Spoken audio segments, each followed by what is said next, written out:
করতে গিয়ে নবজাতকের মাথা কেটে ফেলেছেন ডক্টর ফারজানা নামের একজন চিকিৎসক। এই ঘটনায় উত্তপ্ত হয়ে ওঠে হাসপাতালটির পরিবেশ। শুক্রবার বিকেলে নারায়ণগঞ্জ শহরের খানপুর জোড়াটাঙ্কিস্থ শাহীন জেনারেল হাসপাতালে এই ঘটনা ঘটে। ঘটনার পরপরই পালিয়ে যায় অভিযুক্ত ডাক্তার ফারজানা। ঘটনার দায় স্বীকার করে হাসপাতাল কর্তৃপক্ষ জানান, সিজার করতে গিয়ে অনাকাঙ্ক্ষিত একটি ঘটনা ঘটে গেছে। বিষয়টি ইচ্ছাকৃত নয়। আমরা শিশুর প্রয়োজনীয় চিকিৎসার ব্যবস্থা গ্রহণ করছি। শিশুর বাবা মোহাম্মদ রাসেল বলেন, এটি মোটেই অনাকাঙ্ক্ষিত কোনো ঘটনা নয়। তাদের অসাবধানতায় আমার শিশুর মাথা কেটে ফেলেছে। আমি এই ডাক্তারের বিচার চাই। তো বাচ্চা সিজার করার পরে নিয়ে ভিতরে 1 ঘন্টা পরে বাচ্চা বের করার পরে পেটে থেকে, তারপরে সিজার করার পর থেকে বাচ্চা দেয় না, বাচ্চা অনেক কান্না করতেছে। তো আমরা ফাঁক থেকে দেখতেছি, পর্দার একটু ফাঁকা আছে, ফাঁকা থেকে দেখতেছি যে বাচ্চা অনেক কান্না করতেছে আর অনেক রক্ত। তো আমি বলতেছি, আপা দিচ্ছেন না কেন? পরে বলতেছি, হ্যাঁ দিব। পরে এক পর্যায়ে আমাকে ডাক দিল যে ভাই এর বাবাকে। তখন আমি বলছি আমি। পরে বলছে যে একটু মাথা কাইটে গেছে, একটু আমরা সেলাই দিয়ে দিছি, এটা কোনো সমস্যা হবে না বললেই দৌড় দিয়ে নামিয়ে গেছে। আমি বললাম কথা শোনেন। পরে আর কিছু শুনলো না। হ্যাঁ, অনেক রক্ত হয়েছে, প্রচণ্ড রক্ত হয়েছে। 3-4টা সেলাই লাগছে, অনেক রক্ত হয়েছে। হ্যাঁ, সবাইকে জানাইছে। হ্যাঁ, বলছে যে এটা তো ডাক্তারের দোষ, এটা তো আপনারা ডাক্তার নিয়ে এসে আমরা কিছু জানি না। ডক্টরের নাম ফারজানা। 10টা-10:30টার দিকে এখানে চলে আসছি শাহীন ক্লিনিকে।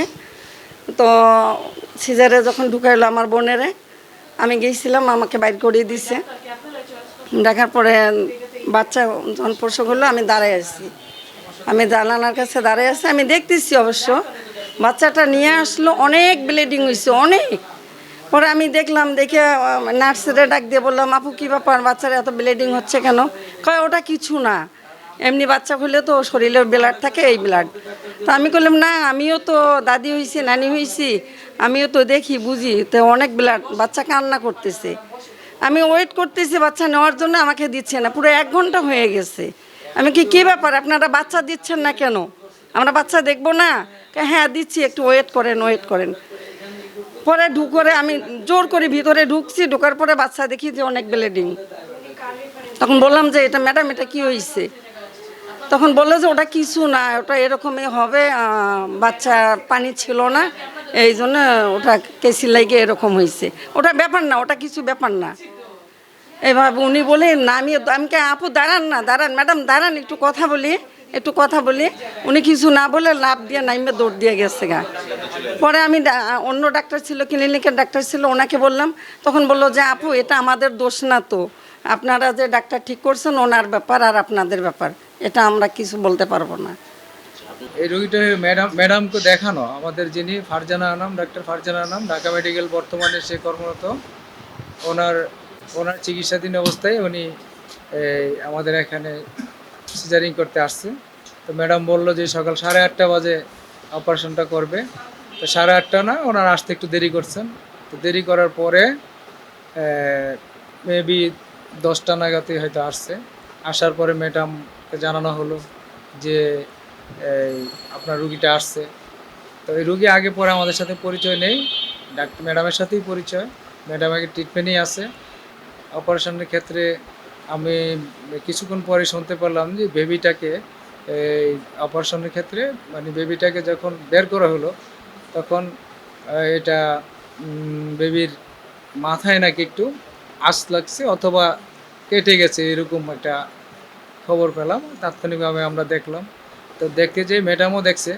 ম্যাডাম দেখে আবার তাকে তাৎক্ষণিক যে ট্রিটমেন্টটা দরকার, প্রাথমিক যে ট্রিটমেন্ট দরকার দেয়। আবার তাদের লোকজনকেও বলে দিল যে এটা এরকম মেজর কিছু না, এটা এই করলে ঠিক হয়ে যাবে। উনি হয়তো সিলাই লাগছে এরকম দিয়ে চামড়াটা উঠে গেছে, ওইটাকেই চামড়াটাকে আবার সেই করে 2-3টা করে তাদেরকে বুঝিয়ে বললো যে এটা তেমন কিছু হবে না, ইনশাল্লাহ ঠিক হয়ে যাবে। তারপরে তারা চলে গেল। তো তাই বলবো কি যে আমাদের যতটুকু করণীয় আমরা তো আমাদের মতো করছি, ম্যাডামও করছে ম্যাডামের সাধ্য মতো। তো ম্যাডাম তো আর এরকম বলে না যে বাচ্চাটা এটার কারণে এরকম হবে। হয়তো কাজ করতে গেলে আপনার আমার অনেকেরই হতে পারে। যেটা একটু আগে উদাহরণ দিছিলাম, মনে হয় যে সামান্য একটা আমার নখ কাটতে গেলেও কিন্তু আমি নখটা কিন্তু একটু ছোটো বড় হতে পারে।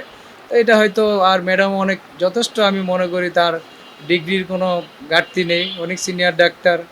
উনি MBBS BCS প্লাস, সে FCPS করা ডাক্তার, বর্তমানে ঢাকা মেডিকেলে কর্মরত, সিনিয়র পার্সন সে।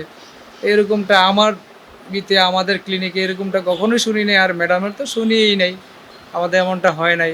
তা আমি ধরে নেব যে এটা কাজ করতে গেলে জাস্ট ভাত খেতে গেলেও আমার মনে হয় 2-1টা ভাত পড়ে যায়, এটা অসতর্কতাভাবে পড়ুক, হ্যাঁ অনাকাঙ্ক্ষিতই মনে করি।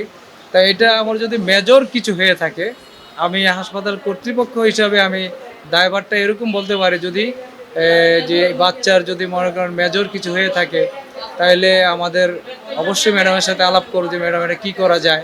আপনারা আপনাদের মতো তার সাথে আলাপ করেন, আমি আমার মতো আলাপ করি। আলাপ করে যদি তার যদি সামান্যতম যদি কিছু হয়ে থাকে, যে হালকার মধ্যে যে চামড়াটা উঠে গেছে, যেহেতু শিশু বাচ্চা, হ্যাঁ চামড়াটা এরকম এর মধ্যে যদি হয়ে থাকে, তাহলে আমরা এই ম্যাডামের সাথে আলাপ করি।